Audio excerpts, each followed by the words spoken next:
Uno de ellos pues se producirá de una forma en que Jesucristo no se manifestará. No habrá presencia visible en esta tierra, por lo que no le vamos a ver en esta tierra, pero sí todos los creyentes, hermanos, los resucitados y los transformados, vamos a ser levantados en el aire para recibir al Señor en las nubes y estar para siempre con Él. Eso es el rapto, eso se llama el rapto, el levantamiento, el arrebatamiento, como usted lo quiera llamar, como quiera que sea. Usted lo que tiene que tratar es de estar dentro de Él, de formar parte de Él. Porque déjenme decirle, hermano, que no toda la iglesia va a formar parte de Él, aunque todos estamos llamados, todos estamos llamados y se nos ha hecho la promesa, pero no todos vamos a ser levantados, no todos vamos a ser levantados. Y es por eso que nosotros recordemos muy bien, hermano, la parábola de las 10 vírgenes. Esa parábola de las 10 vírgenes nos habla bastante claro. Había 10 vírgenes prudentes y 10 vírgenes insensatas. Estaban ambos esperando al Señor. Estaban esperando al novio. Estaban esperando al esposo. Pero ¿qué sucede, hermano? Que hubo 5 que fueron prudentes y se prepararon. Hubo 5 que fueron prudentes y se prepararon. Acercaron sus lámparas y se mantuvieron muy activas y preparadas, viviendo una vida conforme se le había establecido. Vino el novio y pudieron entrar a las bodas. Pero hubo 5 que no fueron así, hermano. Y el pueblo de hoy, la iglesia de hoy, hace una comparación muy similar. Porque hay muchos creyentes que se descuidan.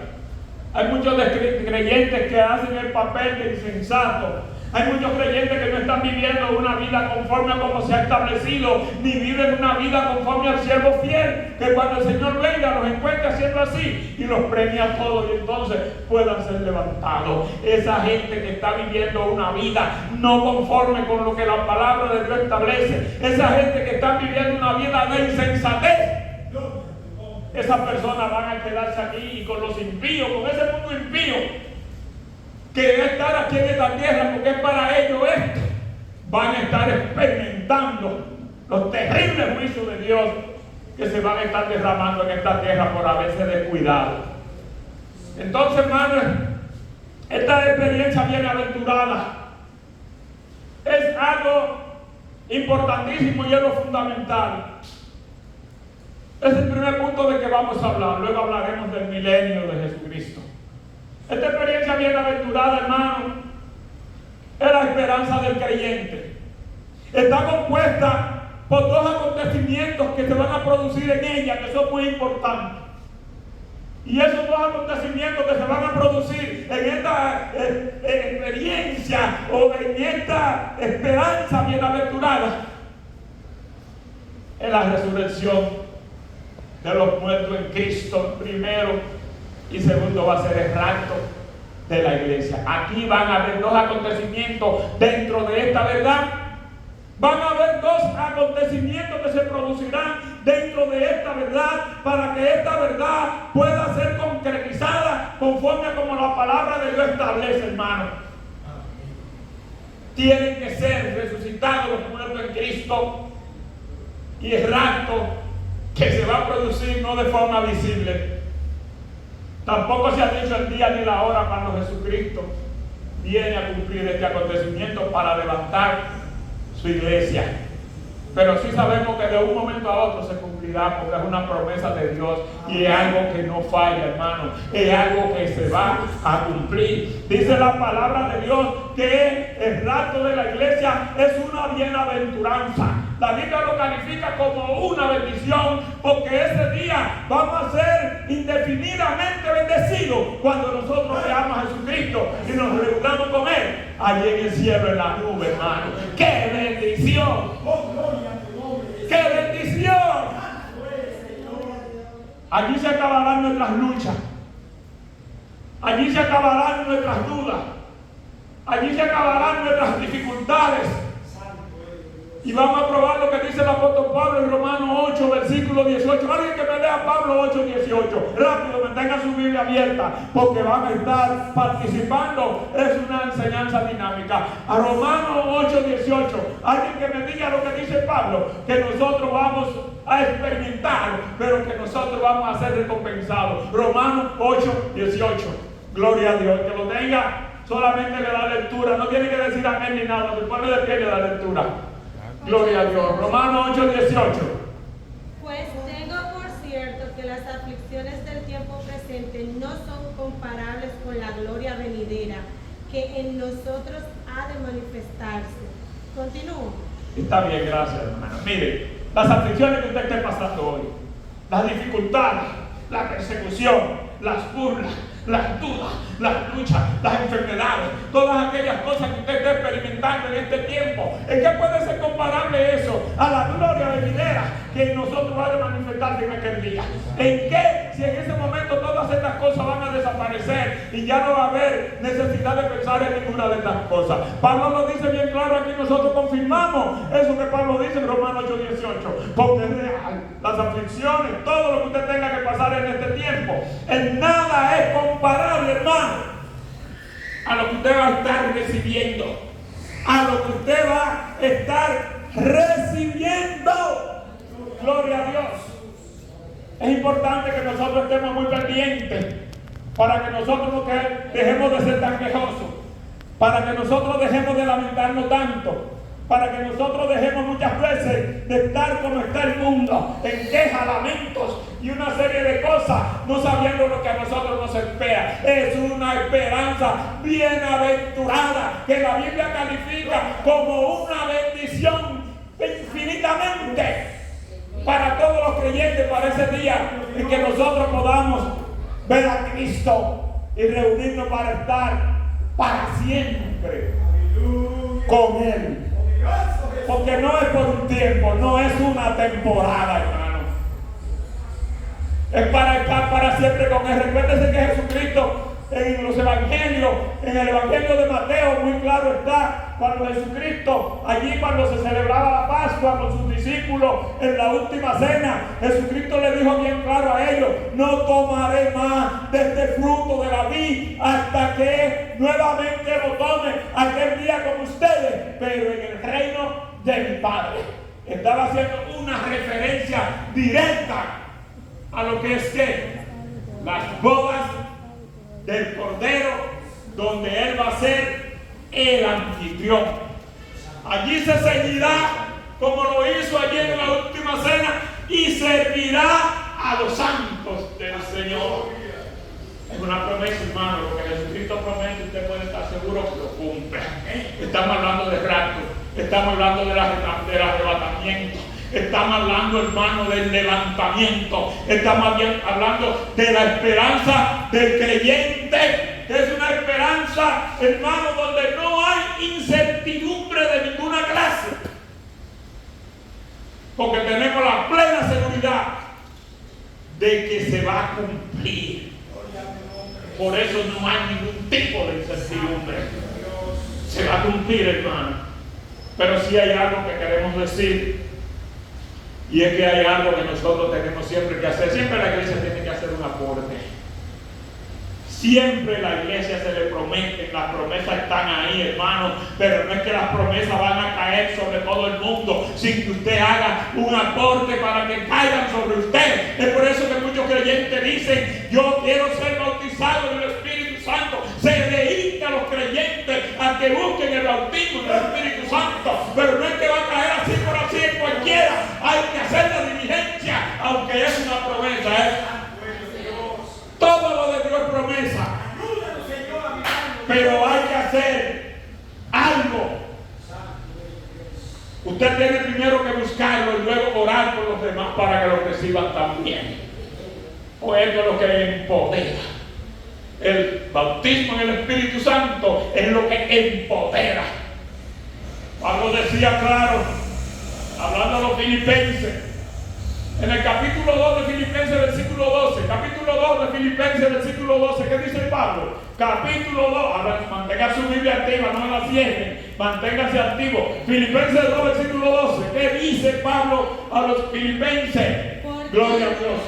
Por tanto, amados míos, como siempre habéis obedecido, no como en mi presencia solamente, sino mucho más ahora en mi ausencia. Ocupaos en vuestra salvación con temor y temblor. Ocupaos en vuestra salvación, hermano, para poder irse en el rapto. Hay que ocuparse en su salvación, pero con temor y temblor. Recuerde que Dios se queda tanto que el querer como el hacer por su buena voluntad. Pero usted tiene que ocuparse. Usted tiene que ocuparse, hermano. Usted tiene que ocuparse. Porque somos todos creyentes, pero no significa que todos vayamos a ser levantados. Dije desde el principio, la promesa es para todos, pero los descuidados no van a ser levantados. Muchos se van a quedar.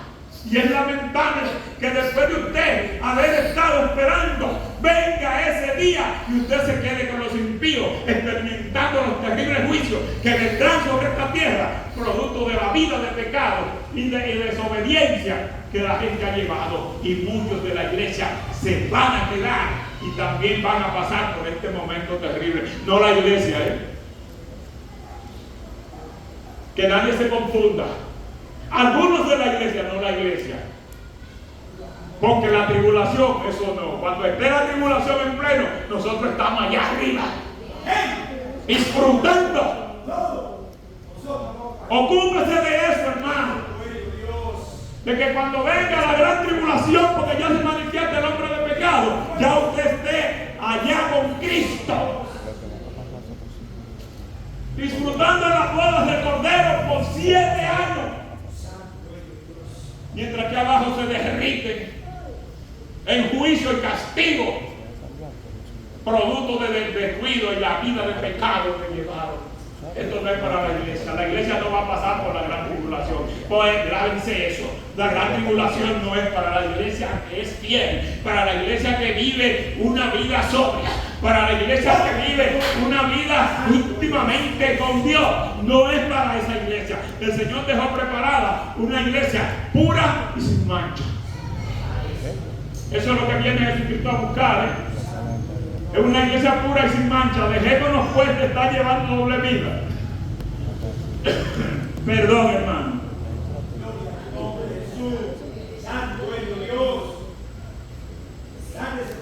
Que yo hablo muy duro, pero es que me gozo. Me gozo del Señor y por eso hablo muy duro, hermano. ¿Tú qué sabes de eso? Gloria a Dios.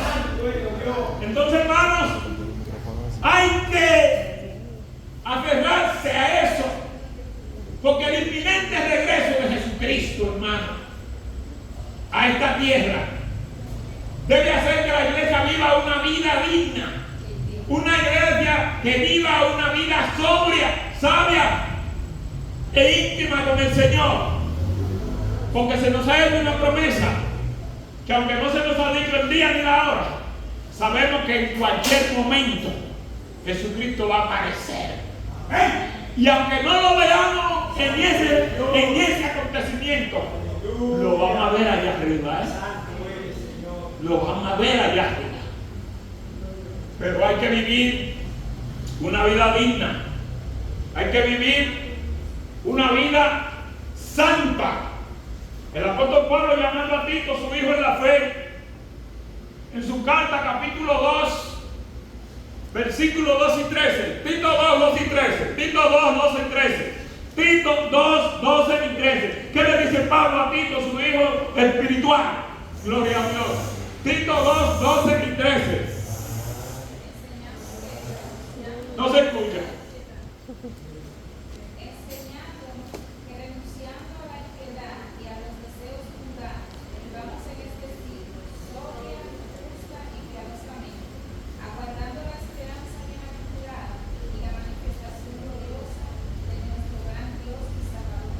Oigan a lo que Pablo llama a Tito, hermano.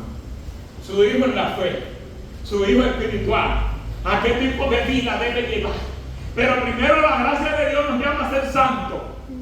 La gracia de Dios nos llama a ser santos. y luego llevar una vida sobria, íntima, piadosa, delante del Señor, ante la promesa que se nos ha hecho. Eso es poco para lo que nosotros debemos hacer.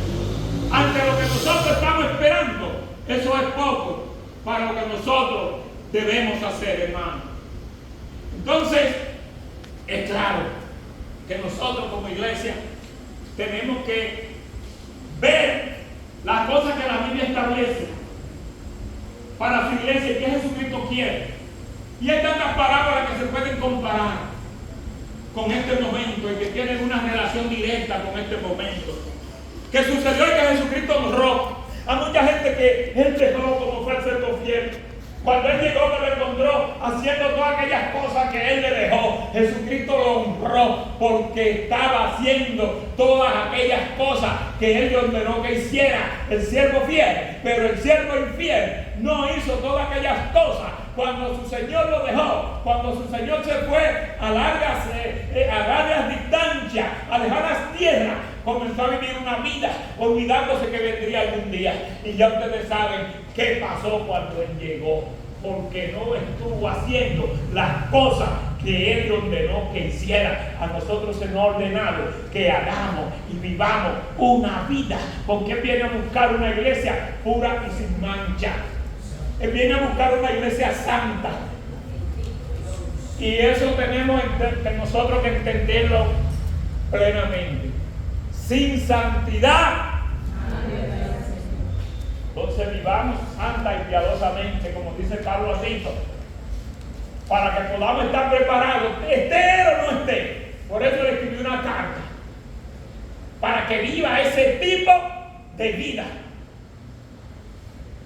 Yo sé que aquí algunos se estarán preguntando, ¿y qué va a pasar con los que estén muertos cuando Cristo venga a levantar su iglesia? Pero el apóstol Pablo es claro explicando este asunto. Vámonos a 1 Tesalonicenses capítulo 3, versículos del 13 al 18. Me parece 1 Tesalonicenses capítulo 4. Vamos a ver qué dice Pablo acerca de esto.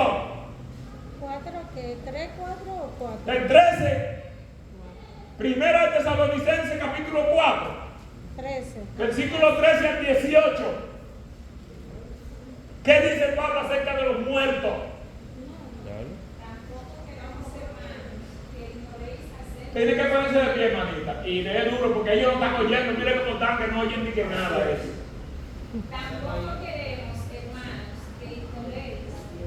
Tampoco queremos, hermanos, que ignoréis acerca de los que duermen, para que no os entristezcáis como los otros que no tienen esperanza.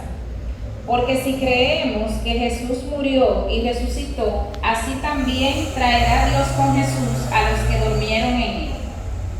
Por lo cual os decimos esto en palabra del Señor, que nosotros que vivimos, que habremos quedado hasta la venida del Señor, no precederemos a los que durmieron. Porque el Señor mismo, con voz de mando, con voz de arcángel y con trompeta de Dios, descenderá del cielo, y los muertos en Cristo resucitarán primero. Hermanos, miren qué esperanza, miren lo que va a pasar con los muertos, con los que murieron en Cristo. Pablo dice, no queremos, hermanos, que olvidéis, no queremos que olvidéis aquellos que murieron en Cristo. No entristezcáis como aquellos que no tienen esperanza. ¿Cuáles son los que no tienen esperanza? Los que no van a resucitar en la primera para el rapto. Los que van a resucitar 1000 años después que Cristo reine. Resucitarán para juicio, hermano. E irán al juicio del gran trono blanco de Cristo en Apocalipsis después de los 1000 años de Jesucristo. Ahí irán, se le abrirán los libros, se abrirá el libro de la vida. Y el que no se encuentre escrito allí, conforme a las obras de cada uno, esos que, dice él, que no se entristezcan como aquellos que no tienen esperanza, serán lanzados al lago que arde con fuego y azufre. ¿Qué es eso? La muerte segunda. Eso no es para los que mueren en Cristo. Dice Pablo, y digo estas palabras del Señor, digo estas palabras de parte del Señor, que el propio Jesús con voz de mando, con voz de arcángel y con trompeta de Dios, descenderá de dónde? Descenderá del cielo. ¿Y qué pasará con los que murieron en Cristo? Resucitarán primero, y nosotros los que estemos vivos cuando Cristo venga no seremos delanteros, ¿verdad? No precederemos, porque usted está vivo y sonriente y ellos estén ahí abajo. Usted se va a ir por eso primero. No, hermano, no vamos a precederlo a ellos. Vamos a irnos juntos con ellos y vamos a ser levantados en los aires y en la nube. Vamos a recibir a Jesucristo para estar para siempre con Él. Eso es lo que dice allí Pablo hablando a los tesalonicenses en su primera carta, capítulo 4, porque había mucha gente allí que no creía en esto de la resurrección. Había mucha gente, usted sabe que los judíos, los saduceos, no había quien te hablara de resurrección. Los fariseos creían, pero los saduceos no. Había muchos gentiles que tampoco creían en la resurrección de los muertos. Y Pablo hablaba con mucha claridad. Y ya en la segunda carta, en el capítulo 15, del versículo 35 al 44, ¿quién se atreve? Segunda carta a los Corintios, capítulo 15, versículo del 35 al 44. Para ver qué pasa, porque aquí hay mucha gente que está diciendo que usted cuerpo resucitará. ¿Y cómo vendrá? ¿Cómo será? Segunda de Corintios. Otra persona. ¿Hay una pregunta? Vamos a ir a la pregunta bella. No, segunda. Segunda capítulo. Capítulo 15. Versículo 35. Pues mira a ver si es la primera. Sí, capítulo 15. 15 del 35 al 44. Y dice, pero dirá alguno. Ahí es. ¿Lo quiere leer otra persona? Yo lo cedo. ¿Cómo resucitarán los muertos? ¿Con qué cuerpo vendrán? Necio, lo que tú siembras no se vivifica, si no muere antes. Y lo que siembras no es el cuerpo que ha de salir, sino el grano desnudo, ya sea de trigo o de otro grano. Pero Dios le da el cuerpo como Él quiso, y cada semilla su propio cuerpo. No toda carne es la misma carne, sino que una carne es la de los hombres, otra carne la de las bestias, otra la de los peces y otra la de las aves. Y hay cuerpos celestiales y cuerpos terrenales, pero una es la gloria de los celestiales y otra la gloria de los terrenales. Una es la gloria del sol, otra la gloria de la luna y otra la gloria de las estrellas. Pues una estrella es diferente de otra en gloria. Así también es la resurrección de los muertos. Se siembra en corrupción, resucitará en incorrupción. Se siembra en deshonra, resucitará en gloria. Se siembra en debilidad, resucitará en poder. Se siembra cuerpo animal, resucitará cuerpo espiritual. Hay cuerpo animal y hay cuerpo espiritual. Así también está escrito. Fue hecho el primer hombre Adán, alma viviente. El postrer Adán, espíritu vivificante. Hermano, esto es para la gente que pregunta, ¿y con qué cuerpo van a resucitar? ¿Con qué cuerpo van a resucitar? Pablo le dice aquí, necio, ¿no sabéis ustedes que lo que se siembra no es el cuerpo, sino el grano desnudo? Y que el grano tiene que morir primero para que salga el cuerpo, no es el cuerpo primero y después el grano. Y el Señor le da a ese grano el cuerpo que Él quiere y cuando Él quiere conforme a su especie. Lo que se siembra no es el cuerpo que resucita, que sale. Lo que se siembra es el grano, sea de trigo, sea de maíz o de cualquier otro cereal. Eso es lo que se siembra. Y esto es similar a la resurrección de los muertos. ¿Por qué? Porque se siembra en corrupción. y se resucita en incorrupción. Se siembra en deshonra y se resucita, dice Pablo, en gloria.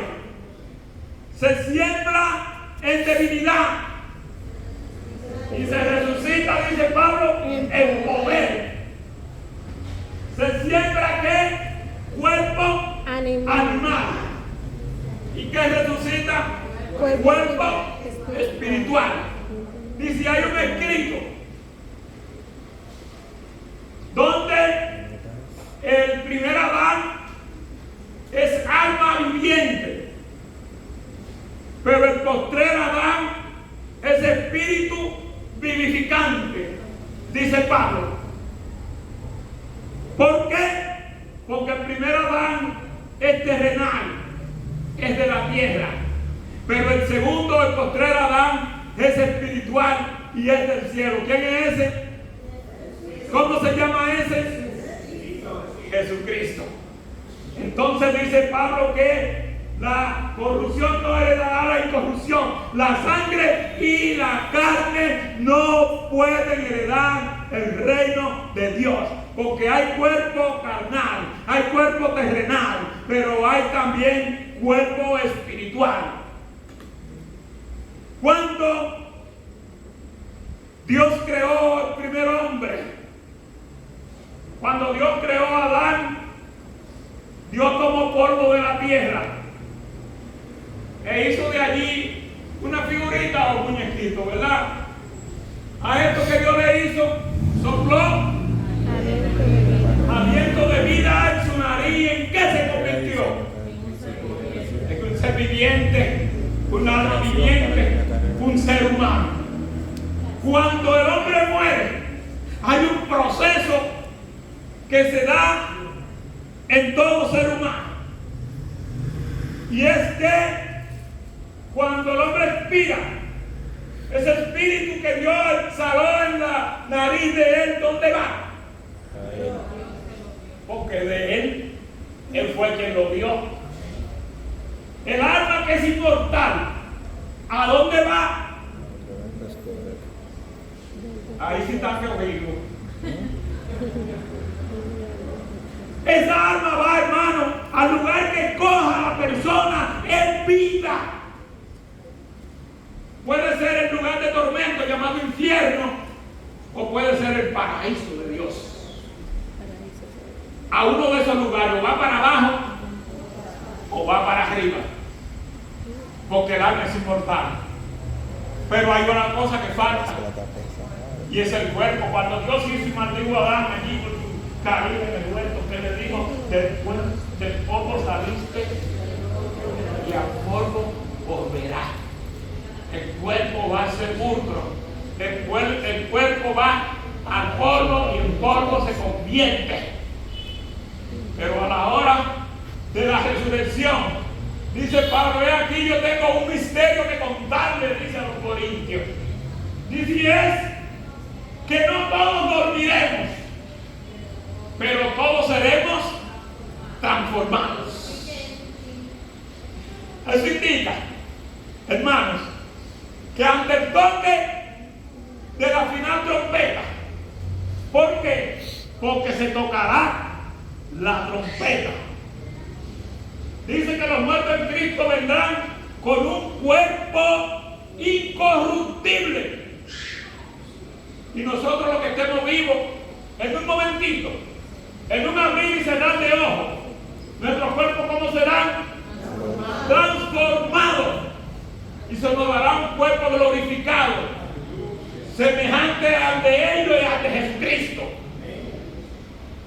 Y así como ellos tienen un cuerpo incorruptible, y nosotros también seremos levantados para juntamente con Él, o juntamente con los resucitados con un cuerpo incorruptible, nosotros vayamos a los aires, seamos levantados y allí en la nube nos reunamos con nuestro Señor Jesucristo para estar ¿cuánto? 2 meses. ¿Qué tiempo vamos a estar con Él? Para siempre. ¿Para cuándo? Para siempre. Para siempre. No se equivoquen. Es para siempre. Con Él. ¿Y qué se llama eso? Donde la iglesia va a ser llevada. ¿Qué va a pasar allí? ¿Cómo se llama eso? Donde vamos a ser llevados. Se habla allí de las bodas. Y las bodas del Cordero, ¿cuántos años van a durar allí en el cielo? ¿Cuántos años? ¿Alguien me dice cuántos años? No. 7 años. Los mismos 7 años que va a durar el anticristo reinando aquí en la tierra. Los mismos 7 años que va a durar la gran tribulación aquí en la tierra. Eso va a durar la iglesia disfrutando. Jesucristo como su anfitrión, seguido sirviéndole. Prometido por él allí en el Evangelio de Mateo, en el Evangelio de Lucas y en el Evangelio de Marcos, que dijo: no tomaré más de este vino de la vid hasta que vuelva nuevamente a tomarlo con ustedes en el reino de mi Padre, haciendo referencia, una promesa de Jesús a este día con la iglesia. Con la iglesia, hermano. Serán 7 años que van ustedes y yo, porque yo no me quedo, ¿verdad? A pasar allí con Él. Ahora, para que usted no se quede, no haga como las 5 vírgenes insensatas. Mantenga su lámpara con aceite. Manténgase apercibido. Manténgase levando y levando. No viva con un pie dentro y otro afuera. Viva como le dijo Pablo a Tito en su carta en el capítulo 2. Para que cuando Él venga no lo sorprenda y usted se quede y usted vea al otro día la desaparición. Porque dice la palabra de Dios que habrá dos durmiendo en una cama. ¿Qué pasará? Se irá uno, ¿verdad? Y se quedará el otro. Hay 2 mujeres muriendo en un morir. ¿Cuál ustedes creen que es la que se va y cuál es la que se queda? Una mujer durmiendo con su esposo en su cama y se queda buscando y no encuentra. El hombre se fue, pero ella se quedó por descuidada, por insensata. Así será el rapto, hermano. Así será el arrebatamiento. Y eso lo confirma la palabra de Dios. Y esta es la bienaventuranza del creyente, donde la Biblia dice y lo califica como una gran bendición, donde seremos infinitamente bendecidos cuando veamos a Jesucristo en esa nube y estemos allí junto con Él, con un cuerpo glorificado, semejante. Amén. Recuérdense que dice la Biblia que Jesucristo no vio corrupción, murió y no se descompuso. Jesucristo fue resucitado, pero sí se recibió un cuerpo. Jesucristo cuando estuvo vivo, ustedes saben que Jesucristo encarnó, pero Jesucristo perdió allí esa divinidad, esa parte que tenía de la omnipresencia. Mientras Jesucristo vivió como hombre en esta tierra, perdió la omnipresencia. ¿Era omnipresente Jesucristo? ¿Quién dice que era omnipresente? Si Jesucristo iba a entrar aquí, ¿por dónde tenía que entrar? Pero cuando muere y resucita, ¿ya por dónde entraba? Nosotros vamos a recibir un cuerpo semejante a ese, donde nosotros vamos a tener, porque vamos a ser resucitados en carne, pero vamos a ser sepultados en carne, pero vamos a ser resucitados con cuerpo espiritual. Vamos a ser enterrados, sepultados con cuerpo carnal, pero vamos a ser resucitados con cuerpo espiritual. Y es por eso que, porque la sangre y la carne no heredarán ¿qué? El reino de los cielos. Este hueso no puede ir a los reyes. Por eso es que tenemos que en un abrir y cerrar de ojos, ante el toque final de la trompeta, en un momentito, nuestros cuerpos serán transformados. Y los muertos resucitarán con un cuerpo incorruptible. Eso es lo que le espera a la iglesia, hermano. Es una de las verdades de estas 16 que componen las verdades de lo que se está nutriendo este seminario que los jóvenes están impartiendo durante este ciclo. Estas son dos verdades que nosotros estamos impartiendo en esta noche de esas 16. Hablamos primero acerca de lo que es el rapto, acerca de lo que es el arrebatamiento, acerca de lo que es el levantamiento. Son sinónimas las tres. Usted puede llamarlo de la forma que usted quiera y como quiera es lo mismo. Pero tenemos que hablar de otra parte que se nos encomendó hablar, que es del reino ¿cuál? Milenario de Jesucristo. Hermanos, dijimos que la venida de Jesucristo estaba compuesta por dos acontecimientos: el rapto, levantamiento o arrebatamiento, donde Jesucristo no haría presencia visible aquí en la tierra. Pero vamos a hablar del reino milenario de Jesucristo, donde sí va a venir de forma visible, donde todo ojo le verá. Y vamos a describir más adelante, conforme lo describe el libro de Apocalipsis, cómo vendrá ese jinete de caballo blanco. Pero primero vamos a hablar de algo que se va a producir entre el establecimiento del reino de Jesucristo y el momento en que la iglesia estará en las bodas del Cordero. Dice Pablo en segunda de Tesalonicenses 2:3, léame alguien ahí, a ver si no me equivoco. Segunda de Tesalonicenses capítulo 2, versículo 3. A ver qué dice Pablo del inicuo. ¿No se oyó?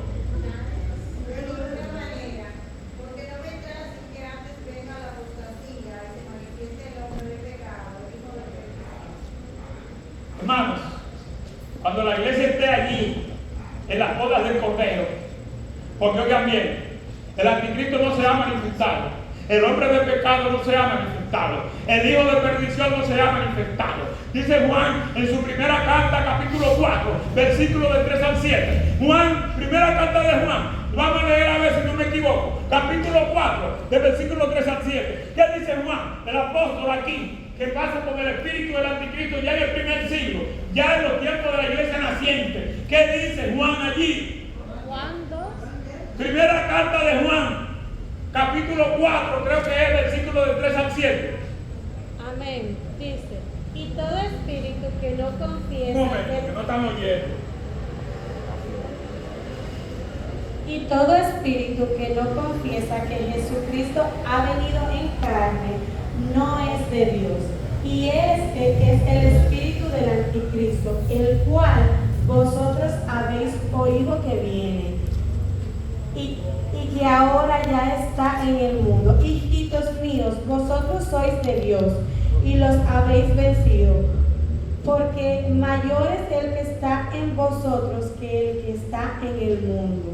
Ellos son del mundo, por eso hablan del mundo y el mundo los oye. Nosotros somos de Dios. El que conoce a Dios nos oye, y el que no es de Dios no nos oye. En esto conocemos el espíritu de verdad y el espíritu de error. Bueno, eso significa que el espíritu del anticristo está en medio nuestro desde el primer siglo. Está en medio nuestro desde los tiempos de Juan y desde los tiempos de Pablo. Estaba en esa gente que negaba que Jesucristo había venido en carne. Esa es la esperanza de nosotros, ¿verdad? Y quien niegue que Jesucristo no vino en carne, ese no es de Dios, sino que tiene el espíritu del anticristo. Y eso lo estaban haciendo desde el siglo I, desde los tiempos de la iglesia naciente, desde los tiempos de la iglesia primitiva. definitiva. Esto ya Juan lo estaba viendo y también lo estaba viendo Pablo. Dice Pablo en la segunda carta a los Tesalonicenses, capítulo 2, del versículo 3 al 7, me parece que es. Versículo 3 al 7. Segunda de Tesalonicenses, capítulo 2. Tiene que estar activo, tiene que estar activo. Hay mucha gente que se está durmiendo aquí. Eso no me gusta a mí. No.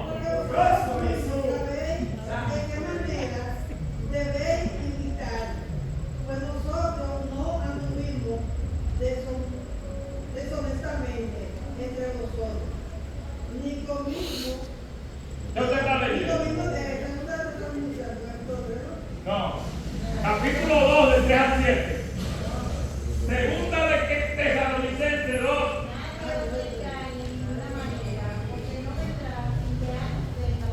Comienza de nuevo. Nadie os engañe de ninguna manera, porque no vendrá sin que antes venga la apostasía y se manifieste el hombre de pecado, el hijo de perdición, el cual se opone y se levanta contra todo lo que se llama Dios, o es objeto de culto, tanto que se sienta en el templo de Dios como Dios, haciéndose pasar por Dios. No todos acordaos que cuando yo estaba todavía con vosotros os decía esto, y ahora vosotros sabéis lo que lo detiene, a fin de que a su debido tiempo se manifieste. Porque ya está en acción el misterio de la iniquidad, solo que hay quien al presente lo detiene, hasta que él, a su vez, sea quitado de en medio.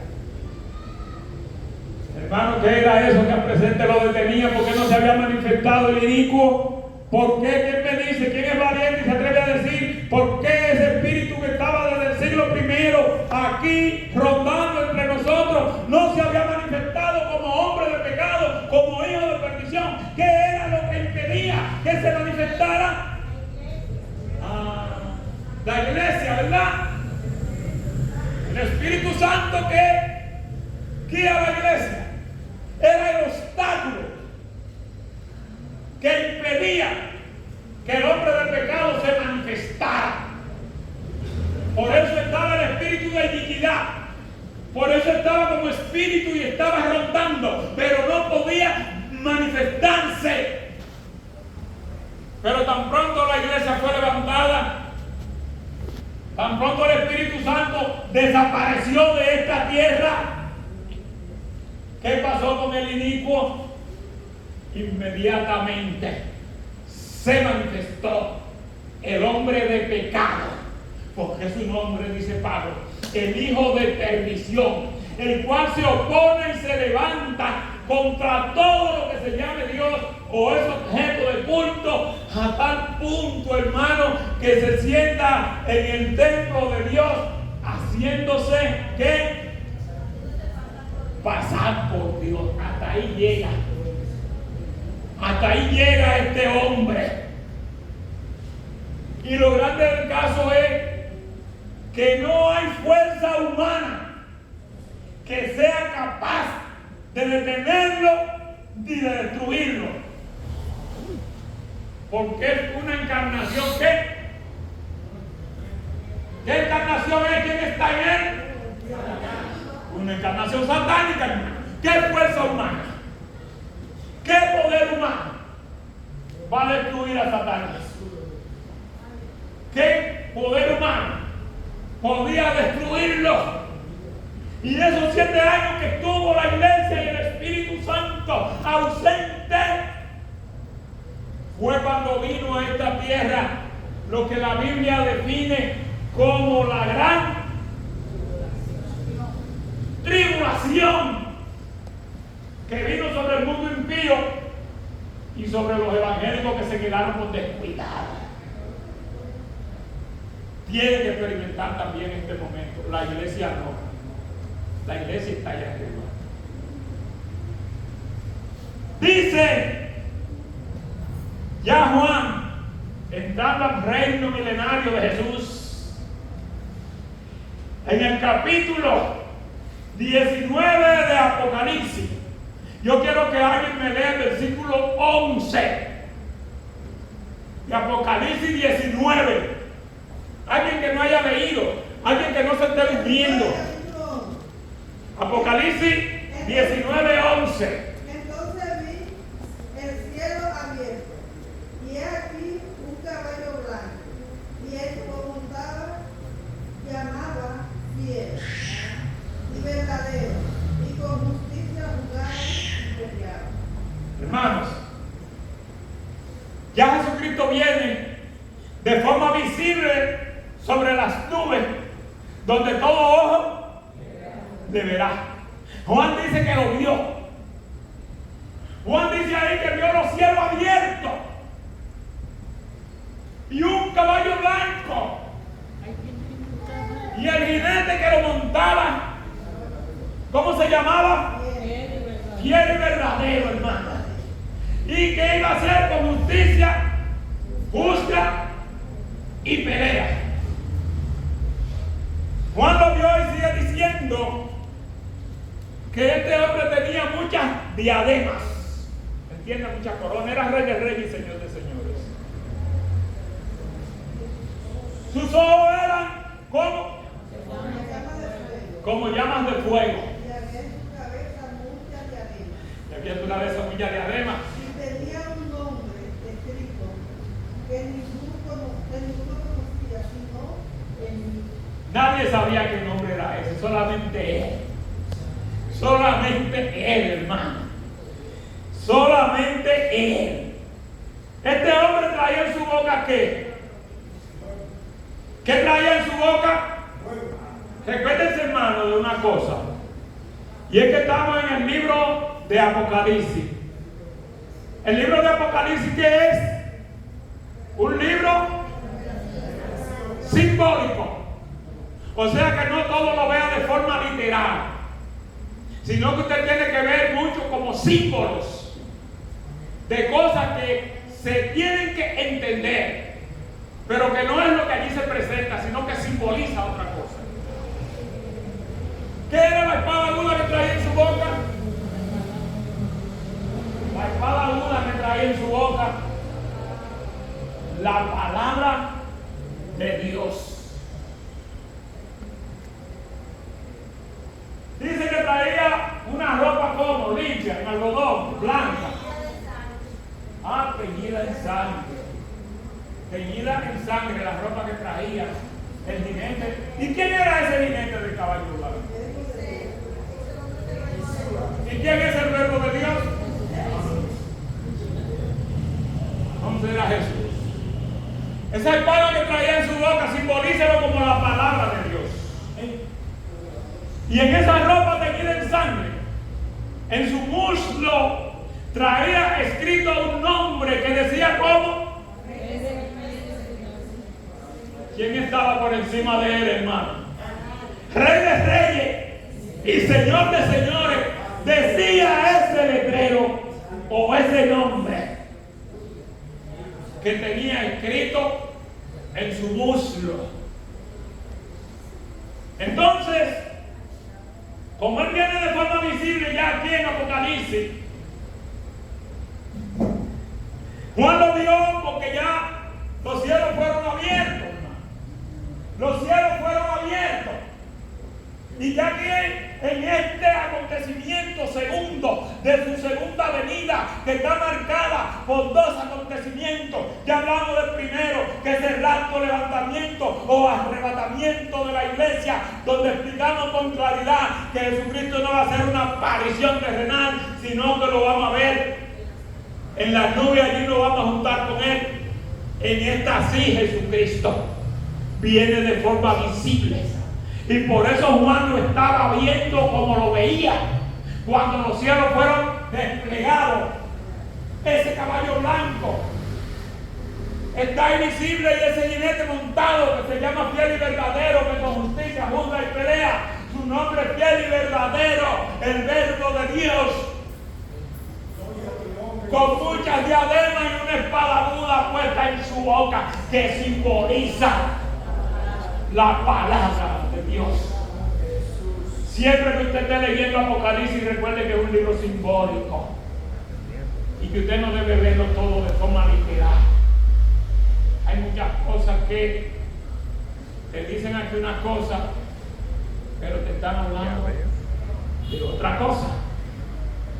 Juan lo está viendo que viene, y detrás de él viene el ejército celestial, todos montados en caballo blanco, con ropa de lino limpia, blanca y de calidad. ¿Qué simboliza el blanco?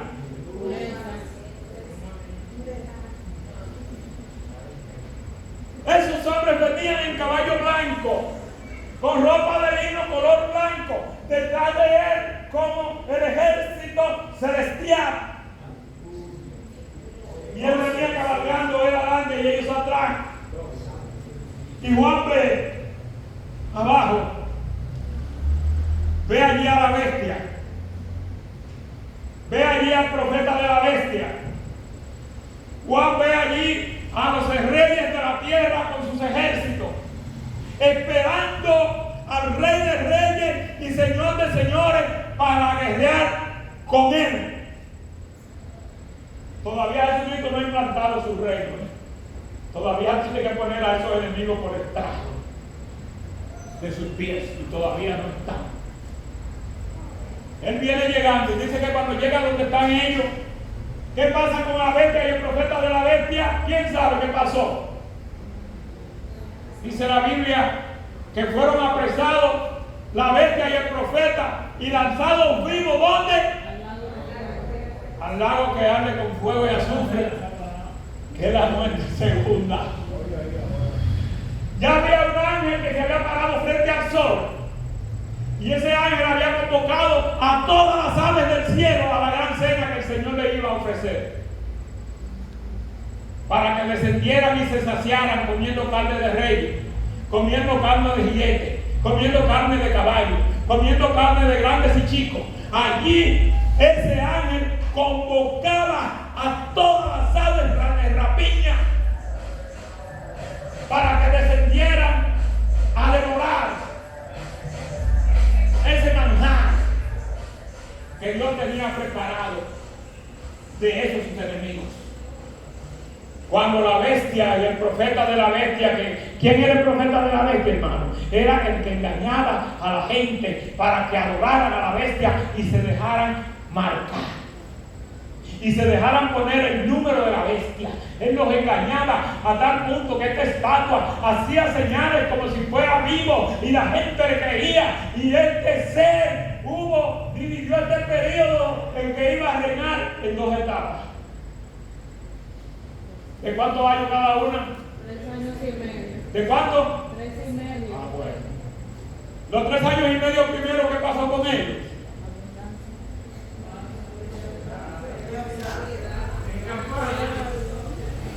La gente, todo hermano, celebraba y decía: este es el hombre que nosotros esperamos.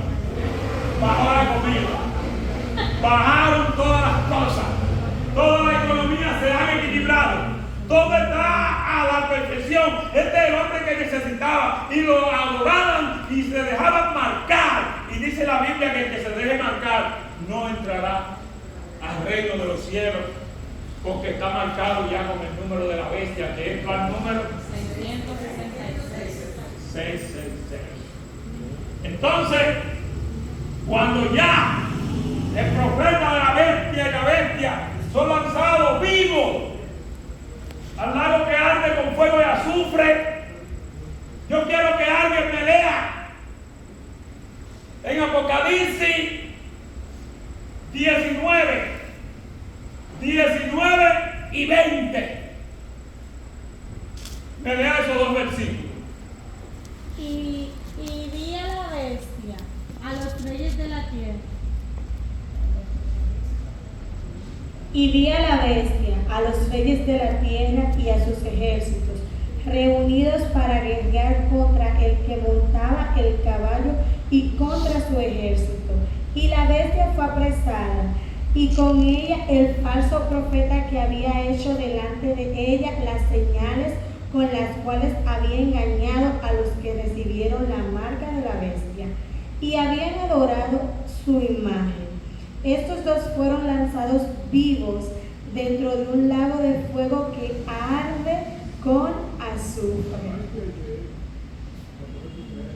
Y los demás miembros del ejército fueron asesinados con la espada que el jinete del caballo blanco traía en su boca, con la palabra. Entonces, dice Juan, aquí al finalizar el 20, que vio descender del cielo a un ángel que traía que ese ángel, ¿y qué más? Y una gran cadena en la mano. Ok. Ese ángel traía la llave del abismo y una gran cadena en su mano. ¿Y para qué sería esa cadena? No se oyó nada. Ah, bueno. Dice que ató al dragón, la serpiente antigua, que también es Satanás, y abrió el abismo y allí lo lanzó. ¿Y qué pasa después que lo lanza?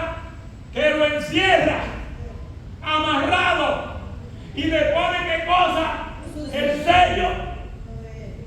Nadie quita ese sello, hermano. El sello de Dios. ¿Y por qué tiempo iba a estar Satanás allí? ¿Por qué tiempo iba a estar Satanás allí? Por 1000 años. Por 1000 años.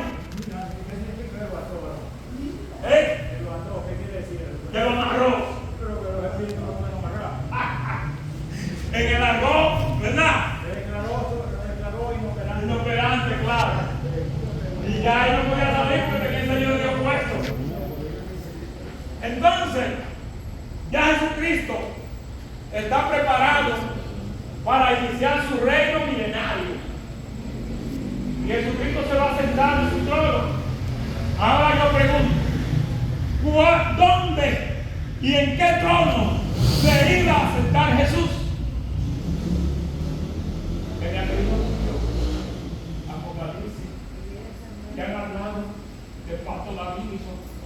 Han oído hablar de que Dios hizo un pacto con David, donde todos los que reinaran tenían que venir de su linaje. También han leído cuando dicen que desde los tiempos de David su reino estaba como desierto, hasta que viniera ¿quién? Jesucristo, que era en Sion, allí en la gran Jerusalén, a quien le tocaría ocuparlo, porque el anticristo quiso sentarse en él, pero allí encontró la rebelión de un pueblo que nunca aceptó a Jesucristo como su Mesías, sino que esperaba a su Mesías y lo recibieron, pero no aceptaron, lo enfrentaron. Y por eso vamos a ver más adelante los que van a reinar con Jesucristo en su reino milenario. ¿Cuáles son, hermanos? Ya Jesucristo allí se sienta a reinar. ¿Y cuáles son los que van a reinar con él? Yo quiero que me lean del Antiguo Testamento en Daniel 12:2.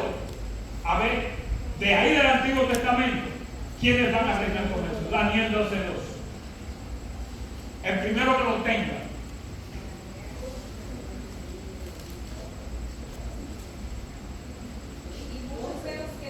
No se oye.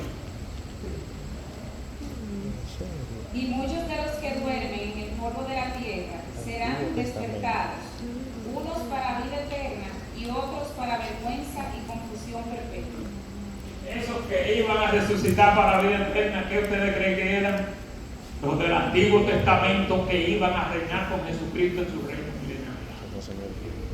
Esos eran los del Antiguo Testamento, los que Daniel ya allí estaba viendo, y los que iban a resucitar en el mismo momento para reinar con él. Pero también Apocalipsis capítulo 20, versículo 4 al 5. Otra persona que me lea.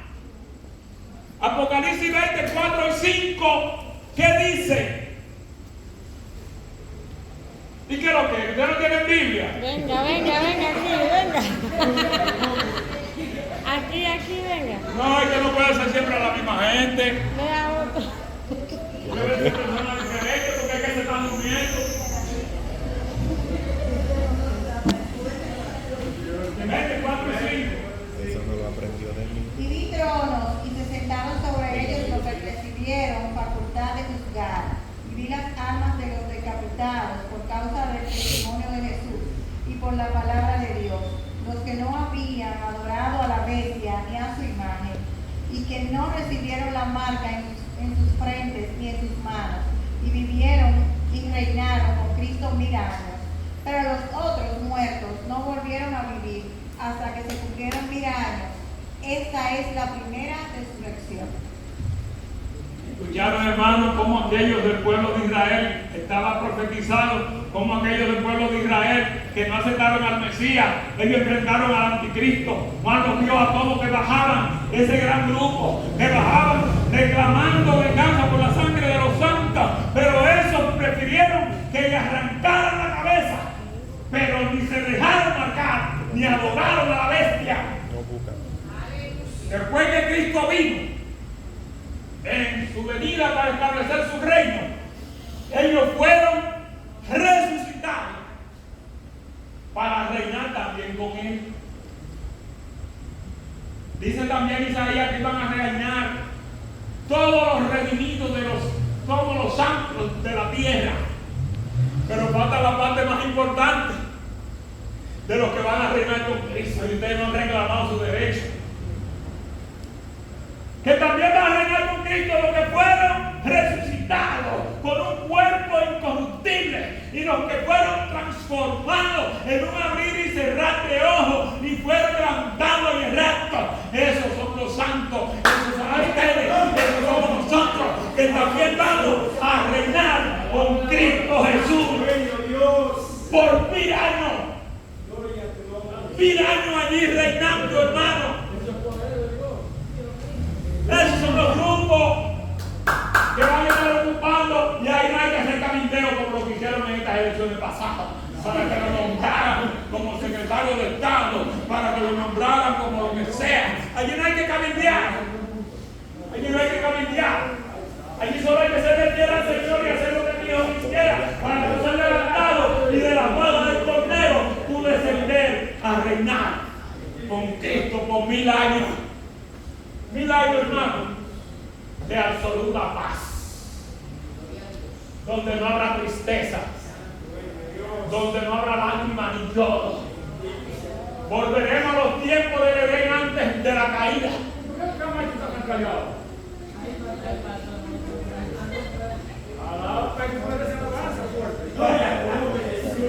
¿Cuántos aplauden al Señor? ¿Cuántos lo aplauden?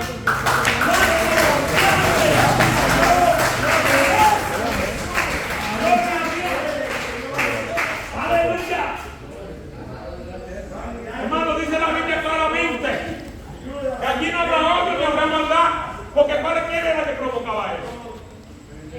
Bueno, la bestia y el profeta de la bestia están ardiendo en un lago que arde con fuego de azufre, que allí no hay nadie que lo saque, y el otro está atado por 1000 años para que no atormenten más a las naciones. Entonces lo que había era absoluta paz. Dice Isaías que los escogidos podían transitar por la ladera de las montañas, por la ladera de los caminos, por la ladera de los bosques, y no había ningún león que saliera para destruirlo, porque todo lo que había era absoluta paz y gozo. Y el león y el cordero pastarán juntos. Algo increíble, hermano. Como si fueran dos corderitos iguales. Y el león no lo atacaría, porque iba a ser de absoluta paz. Yo no sé, usted me dice, porque yo estoy prendido. Entonces mire, también está incluido en estos 1000 años de reinado milenario de Jesucristo el juicio por el que van a pasar las ovejitas y los cabritos, que Jesucristo llamó a su presencia, y es lo que va a traer la restauración del pueblo de Israel. Porque Jesucristo llamó las ovejas a su presencia, ¿y a qué mano la puso? Él dividió las manos izquierda y derecha. Hubo a la derecha, ¿verdad? Venid aquí, benditos de mi Padre. Heredad el reino preparado para ustedes desde la fundación del mundo. Porque tuve hambre y me diste de comer. Porque tuve desnudo y me cubriste. Porque fui forastero y me albergaste. Porque estuve en la cárcel y en los hospitales y me visitaste. Dicen ellos, Señor, pero no recordemos nunca que nosotros te visitáramos cuando tú estabas enfermo, ni en la cárcel, ni que te diéramos de comer cuando estaba hambriento, ni que te diéramos techo cuando estuviste forastero, ni que te cubriéramos cuando estuviste desnudo. Y el Señor le dice, cuando lo hiciste con uno de mis hermanitos más pequeños, conmigo lo hiciste. Porque Jesucristo se identifica con su iglesia. Y Él se considera como uno de ustedes y de nosotros todos. Esos gentiles que por su fe hicieron obra en favor del pueblo de Dios, fueron recompensados por sus obras y heredaron el reino preparado desde la fundación del mundo. Ahora los que estaban a su izquierda eran los cabritos. Y el Señor le dijo, apartados de mí, malditos, al fuego eterno. Y le dijo todo lo que le dijo a las ovejas. Y ellos le contestaron lo mismo, para no abundar demasiado. Y le dijo el Señor, por cuando no lo hiciste con uno de esos mis hermanitos más pequeños, conmigo también lo hiciste. Al fuego eterno, allí donde está la bestia, el profeta de la bestia, allí serán lanzados. Ese juicio se va a ver también en esos 1000 años que Jesucristo va a reinar, porque hay que comparecer ante ese tribunal. Hay que comparecer ante ese tribunal. Y esto conforme al profeta Zacarías trajo como consecuencia que el pueblo de Israel fuera restaurado tal y como el Señor lo prometió. Dice que el pueblo de Israel fue restaurado tanto física como espiritualmente. El Señor dijo, reuniré a la coja y reuniré a la descarriada y los convertiré en una nación potente. Allí el pueblo de Israel, allí se cumple esa profecía de que iba a ser restaurado como nación. Todos los que reinaron con Cristo en el reino milenario pudieron ver la restauración del pueblo de Israel, que realmente va a ser restaurado. Gloria a Dios. Hermanos, espero que esta enseñanza haya sido de edificación para los aquí presentes. Y nosotros, si de algo nos ha servido, nosotros nos hagamos un autoanálisis cada día de nuestra vida para saber si estamos haciendo como le dijo a Pablo a Tito en su carta, en el capítulo 2, versículos 12 y 13, que ustedes leyeron ahorita, de que vivieran como santos, justa, santa, piadosamente, porque estaban esperando una promesa que se le había hecho, y indefectiblemente esa promesa se va a cumplir, hermano. Aunque no sabemos el día ni la hora, pero sí sabemos que en el momento que tú menos lo esperes, Jesucristo va a venir. Todas las condiciones están dadas. Todo se ha cumplido para que se produzca este momento de rapto, levantamiento de su iglesia santa que Él dejó preparando y que Él empiece a buscar. Él dijo en la lectura que leímos: la casa de mi Padre muchas moradas hay. Voy a preparar lugar para cada uno de ustedes. Y si me fuera yo a preparar el lugar, ¿qué pasará? Volveré otra vez y tomaré a mí mismo. Es que Él se identifica con nosotros, para que donde yo esté, ustedes también estén. Hermano, ante una promesa así, ¿quién no va a vivir sobria, sabia, justa y piadosamente, esperándola para tú recibir lluvias de bendiciones. Cuando veas frente a Cristo, tú con un cuerpo glorificado semejante al de Él.